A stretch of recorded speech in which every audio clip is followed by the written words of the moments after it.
All right, folks, once again, we are joined by one of our NASCAR Sprint Cup Series drivers. Here in the Kansas Speedway press conference room now is Martin Truex Jr., driver of the number 78 Furniture Row and Visser Precision Chevrolet. Martin, as it stands right now, you're in good shape in the chase standings, but as we see with this format, anything can happen, and the best way to really secure a spot in that eliminator round is to go out and win a race. And Kansas is a track that you've run well at throughout your career, including a ninth place finish here in the spring. So just talk a little bit about that opportunity that you're presented with this weekend. Yeah, it's a big weekend for us, obviously. Looking forward to racing here at Kansas Speedway, and it's been a good track for us as a team. It's been a good track for me as a driver. So, with Talladega looming next week, we're hoping for a great weekend. All right, we'll go ahead and open things up. Please raise your hand. We'll get you a wireless mic. State your name and affiliation. We'll start right here in the front with Todd with the star. Go to Jared and then Jerry. Hey, Martin, Todd Palmer, Kansas City Star. I was just curious. You guys are kind of in a unique situation where you're located, being a one-car team. What are some of the advantages and disadvantages in your mind of being in that position? Well, I think the advantage for us is it's easy to focus on, where we're at, what we're doing, not worry about other teams, other cars in our stable, anything like that. So we're ultra focused on the 78 car and doing everything we can to try to be one of those four that make it to Homestead. So so far everything's gone really well, and everybody's done a great job, and got to finish it off. None. All right, right back to Jared, and then behind him to Jerry. Jared Turner, FoxSports.com. Martin, a few days ago you sent out the following tweet. It said, "Most don't see us, we're still here." You like that? Yeah, it was good. I want you to kind of elaborate on that a little bit and just talk a little bit about the fact that, why it is you think maybe people aren't paying that much attention to you guys, despite the fact that you've been so strong really the entire year. I'm not sure. You'd have to answer that. Well, I don't have any idea. I mean, it's pretty obvious. Yeah. I mean, do you like sort of flying under the radar? I guess that's a better question. I love it. I think it's great. I think it's a perfect position for us to be in. The only pressure we have is what we put on ourselves. We know what we're capable of, and if we fall short of that, we're going to be disappointed. So there's no outside pressure. There's no, expectations for us. It's all about our expectations for ourselves within our group, and we know what we're capable of. And like I said, if we don't, if we don't perform the way we know we can, then we're going to be disappointed. We don't have to worry about what anybody else, really says about it or thinks about it. So it's a good position to be in. It's a fun position for us. We're really challenging ourselves. Cole's challenging the team, the guys at the shop, the cars they're building, and really it's. We're pretty much just doing everything we can and know how to do to try to finish this thing off as strong as possible. All right, Jerry. Jerry Jordan, Kicking the Tires and PRN. I want to follow up, actually. That was kind of like my question, but do you guys take solace in knowing that you've done well for most of the season, and people are calling you an underdog or the sleeper? I think it's kind of neat, I mean, we are. If you look at it, we are an underdog, I've never finished in the top 10 in points. Got a rookie crew chief, a single-car team in Denver. There's a lot of things that,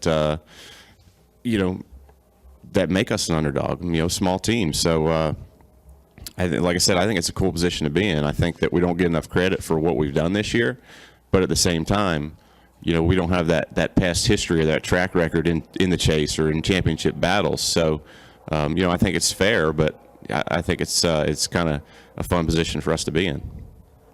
Up here in the front left to Mike. Mike Chambers, Denver Post. Martin, you had a dominant car here in the last race this year at Kansas. Can you talk about that race and what kind of car you might have this weekend? Yeah, we did. We had a great weekend in general. Qualified well, was fast, all throughout practice, and had a really great race. And I think it came down to pit strategy and tire strategy calls that kind of, took us out of the running for that win. But really feel good about coming back here. I think we've made some really good progress on our race cars since then. A lot of guys have, obviously. I think that the competition level has really stepped up, and we've kind of had to follow suit. But I was pleased with what we had at Charlotte last week and the direction we're headed, and I think this will be a great weekend for us. All right, we'll head to the back of the room for Lee. I have an easy question, Martin. Can you talk about your new sponsor, Western Union, and what it means to bring in a new category and a new sponsor to NASCAR?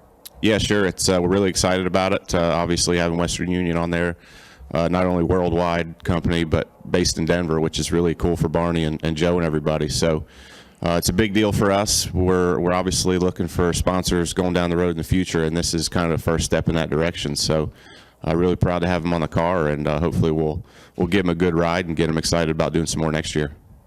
We'll stay there in the back and then come back up to Dustin. Chris Knight, CatchFence.com. Martin, I know Talladega is next weekend, and you had a good finish last weekend at Charlotte, which helps you for Talladega. But if things don't go well here on Sunday and you have to race your way into the chase at Talladega, what kind of approach do you guys take? I don't plan on that happening. Let's talk about that next week. Honestly, we're completely focused right now on Kansas.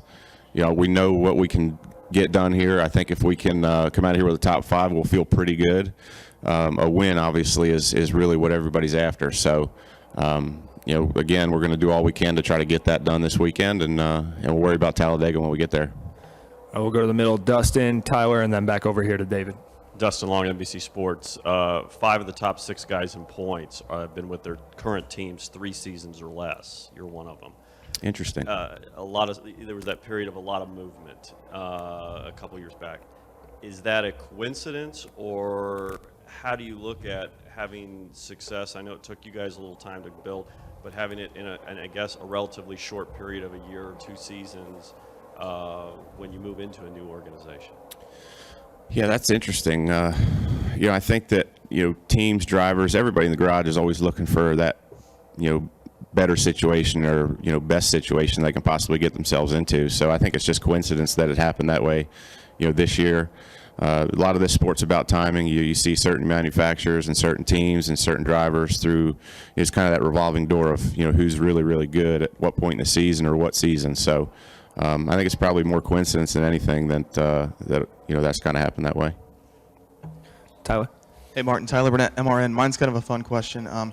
What was your favorite Halloween costume when you were younger, or your favorite Halloween memory?